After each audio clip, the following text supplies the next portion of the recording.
Seorang wanita berusia 22 tahun tewas setelah terjatuh dari lantai 3 gedung tempat latihan kebugaran di kota Pontianak, Kalimantan Barat pada Selasa sore. Ya, wanita berinisial FNA terjatuh dari jendela ketika sedang berolahraga lari dengan treadmill.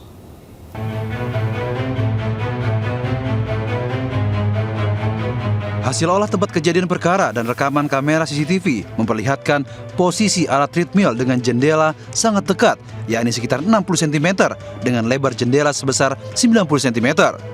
Sehingga sangat memudahkan orang yang sedang treadmill dalam keadaan kecapean bisa jatuh ke belakang. Kasat Reskrim Polresta Pontianak mengatakan, posisi treadmill sangat rawan ketika terjadi kecelakaan lantaran akan menyebabkan korban terjatuh ke bawah dari lantai 3. Untuk itu, pihak kepolisian akan terus melakukan penyelidikan guna memastikan apakah kecelakaan tersebut terjadi karena ada kelalaian yang dilakukan pihak pengelola tempat kebugaran. Posisi dari treadmill itu yang menghadap ke jendela. Membelakangi jendela ya? Ya, tapi sampai sekarang masih membelakangi jendela yang notabene emang itu membahayakan. Oke. Dengan bahwa ada kasus sebelumnya dan kejadian yang kedua ini, Komandan, apakah tidak mungkin unsur kelalaian semakin kuat? Kalau unsur kelalaian kemungkinan ada. Namun kita melihat kelalaian itu seberapa besar kelalaiannya, seperti itu. Dan gedung dan bangunan ini kan memang diperuntukkan untuk olahraga ataupun fitness. Nah, kita harus juga melihat dari unsur keamanan, safety-nya, dan lain sebagainya. Jika dalam proses penyelidikan ditemukan ada unsur kelalaian, maka kasus tersebut akan dilakukan gelar perkara apakah akan ditingkatkan ke penyidikan. Dari Pontianak, Kalimantan Barat, Uun Yuniar melaporkan. Jasad berjenis kelamin laki-laki ditemukan seorang warga penuh belatung di tubuhnya di kawasan samping Pasar Induk, Batu Raja, Ogan, Komering Ulu. Jasad tersebut diduga korban pembunuhan.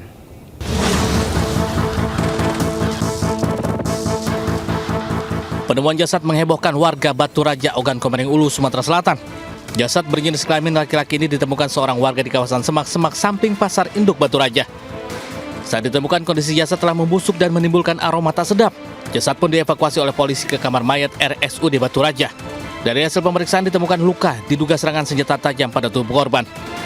Pihak keluarga yang merasa kehilangan pun mendatangi rumah sakit. Usai diidentifikasi, pihak keluarga membenarkan jika jasad tanpa identitas tersebut merupakan anggota keluarganya yang hilang usai pamit mengambil paket di salah satu jasa pengiriman. Masih ada? Bukan, tidak sampai ke sini. Paket itu masih belum diambil. Jadi saat itu ada barang hilang Pak dari korban nih, korban bapaknya, pesan motor Satu motor hilang jelas. Yang dibawa itu ada KTP, duit, uang 650.000. Oke. KTP sudah itu ATM. Aparat Satreskrim Polres Oku belum memberikan keterangan resmi terkait penemuan jasad pria tanpa identitas ini. Dari Ogan, Komering Ulu, Sumatera Selatan, Widori Agustino Anyus melaporkan. Sementara warga Bom Baru, Palembang geger dengan penemuan jasad di perairan Sungai Musi. Ya, jasad pria tanpa identitas tersebut tersangkut pancing dengan kaki terikat rantai di pasang gebok serta diberi pemberat pecahan batu di dalam karung.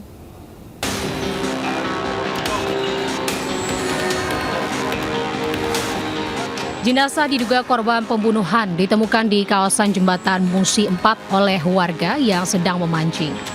Personel Satpol Air Polrestabes Palembang langsung mengevakuasi korban dan menemukan jasad terlilit rantai yang dikunci menggunakan gembok berwarna kuning.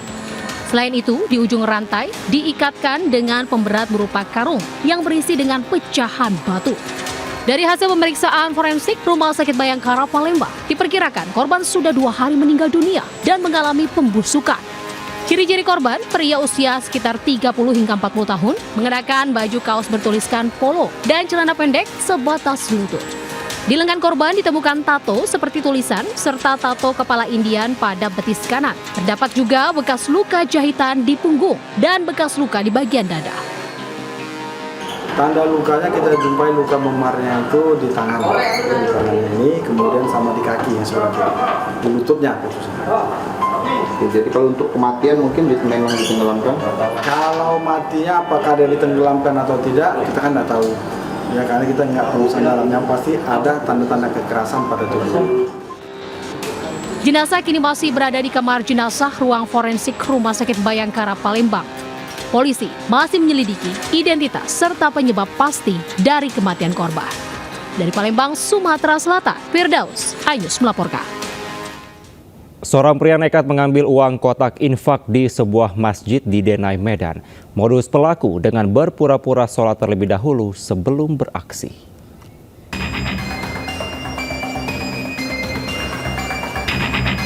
Lagi-lagi aksi pencurian kotak infak masjid kembali terjadi di Kota Medan dan terekam CCTV. Kali ini pelaku nekat menyatroni kotak infak Masjid Ar-Rahman di Jalan Jarmal 10 Denai, Medan Denai, Kota Medan. Aksi pencurian kotak infak masjid ini terjadi saat warga selesai melaksanakan sholat zuhur berjamaah. Sebelumnya, pelaku ikut berpura-pura melaksanakan sholat. Si pria yang diperkirakan berusia 40 tahunan itu kemudian memantau situasi sekitar dan memastikan kotak sasarannya luput dari pengawasan. Saat sepi, ia pun nekat membongkar kotak infak yang tergembok itu dan menggasak uang jutaan rupiah di dalamnya ke dalam kantong plastik yang telah disiapkannya.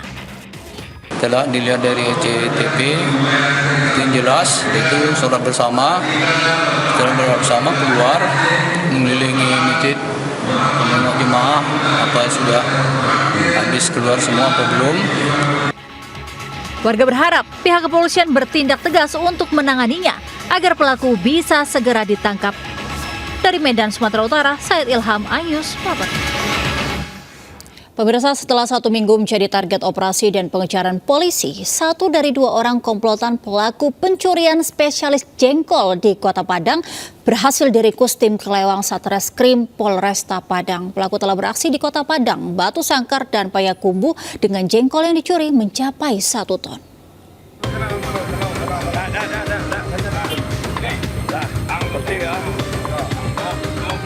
Berbagai macam cara dilakukan oleh para pelaku kriminal dalam melakukan aksinya. Tak memilih jenis barang, jengkol pun tak luput dari sasaran pencurian. Seperti yang dilakukan oleh seorang residivis kasus pencurian di Kota Padang ini yang menggasak jengkol sekitar 1 ton. Pelaku pun diringkus tim kelewang Satreskrim Polresta Padang di daerah Pasir Putih, Tabing, Kecamatan Koto Tengah, Kota Padang. Kepada polisi, pelaku mengaku telah beraksi di 3 kota di daerah Sumbar. Pelaku IRZ, residivis kasus pencurian dengan pemberatan ini tak dapat berkutik saat diamankan petugas di depan rumahnya. Pada polisi, pelaku mengaku dalam melakukan aksinya, pelaku berpura-pura membeli jengkol kepada pedagang hingga belasan karung. Namun setelah jengkol tersebut dinaikkan ke atas mobil yang dirental, pelaku pun kabur tanpa membayar kepada pedagang. Dengan modus pura-pura akan membeli barang jenis jengkol atau jariang. 18 karung jengkol tersebut dinaikkan ke mobil yang sudah direntalnya, dan si pelaku mengatakan kepada si penjual, tunggu sebentar, uang saya ambil dulu. Kemudian yang rekanan si pelaku yang bawa mobil melarikan diri, dan si pelaku setelah diiringi sama si korban dengan maksud ke ATM ataupun mengambil uang, kemudian si pelaku pun melarikan diri. Bahkan akibat aksi pelaku, jengkol pun menjadi langka di Kota Padang. Jengkol-jengkol curiannya pun dijual ke daerah Pekanbaru dengan harga 800 hingga 1 juta rupiah per karungnya. Dari Padang, Sumatera Barat, Budi Sunandar melaporkan.